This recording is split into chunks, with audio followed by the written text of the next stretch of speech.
আমি যদি নবীর সময় আসতাম, আমি তো নবীর সাথে সাহাবী হয়ে আমি হয়তো নবীর সাথে হজ করতে আসতাম।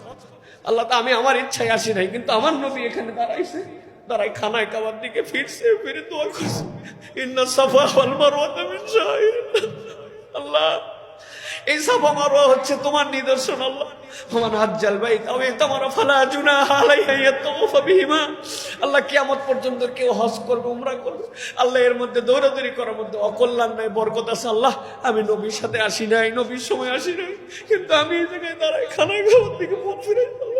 তুমি তোমার নিদর্শনের সামনে দাঁড়াই করেছি, ইন্না সাফা বলছো, ওই সাফার উপরে আমি এখন দাঁড়াইছি। আল্লাহ, আমি কোরআনের আয়াতের নিদর্শনের উপর দাঁড়ায় আমি সাক্ষ্য দিচ্ছি। এটা যদি আপনার হৃদয় থেকে না আসে, এই হুদা খালি দৌড়াইছেন, এই ফিল তো আপনার হবে না। আল্লাহ এই জন্য বলছেন, হজের সফর প্রতিটা মুহূর্তে তোমার জন্য হচ্ছে আল্লাহ রাব্বুল আলামিনের কাছে তোমার অনুভূতির সফর।